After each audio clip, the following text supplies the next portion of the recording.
आज की इस वीडियो में हम बात करने वाले हैं भूगर्भीय समय सारणी यानी बोलते जियोलॉजिकल टाइम स्केल। ठीक है ना। ये क्या होता है, किस काम में प्रयुक्त किया जाता है या कहाँ ला जाता है। ठीक है ना। बॉटनी के अगर हम पॉइंट ऑफ व्यू से देखें तो इसमें हम पौधों के बारे में बात करेंगे कि मतलब कौन सा पौधा कितने पुरानी। ये जो जियोलॉजिकल टाइम स्केल है यह बताती है कि हमारे पृथ्वी पर कितने मिलियन वर्ष पूर्व कौन सा पौधा आया या क्या कैसे हुआ, अर्थ पर क्या कैसे हुआ। ठीक है।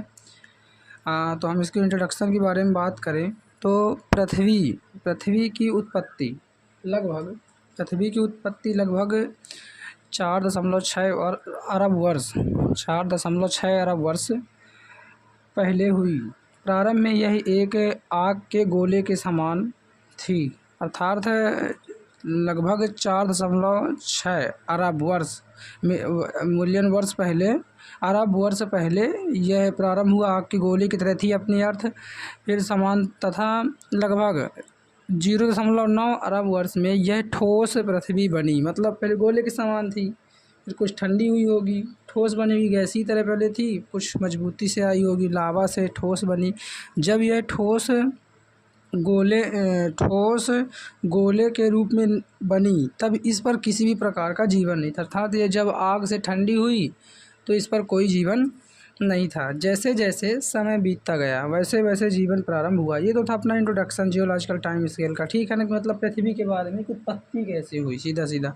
फिर पृथ्वी की उत्पत्ति से लेकर आज तक के समयावधि को भूवैज्ञानिकों ने यानी जियोलॉजिकल साइंटिस्टों ने भूवैज्ञानिकों ने एक समय सारणी में रखा। मतलब कि पृथ्वी की उत्पत्ति से लेकर आज तक जो टाइम पीरियड था बीच का, उसको वैज्ञानिकों ने एक सारणी में रखा जिसे भूगर्भीय मापक्रम जियोलॉजिकल टाइम स्केल कहा गया। मतलब जियोलॉजिकल टाइम स्केल क्या है, जो जीवन ओरिजिन से लेकर, अर्थ के ओरिजिन से लेकर यहाँ तक, अभी तक, प्रेजेंट वर्तमान तक का समय पीरियड टाइम है, उसे एक सारणी में व्यवस्थित रखा गया जिसे जियोलॉजिकल टाइम स्केल कहा गया।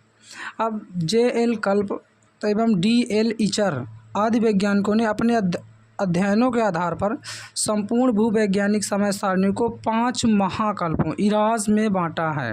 अर्थात है जैसे किसी चीज़ को हम बांटते हैं ना खंडों में कि ये फाइलम है, फाइलम के फिर क्लास हो गई, क्लास के फैमिलीज़ वगैरह वगैरह ऐसे करते हैं ना, फिर आगे लास्ट में जीनस स्पीसीज जैसे।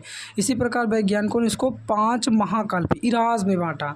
तो अगर हम देखें तो ये पहले इराज हो गया, और इराज को जी हम सारणी थोड़ी अलग से समझ लेते हैं।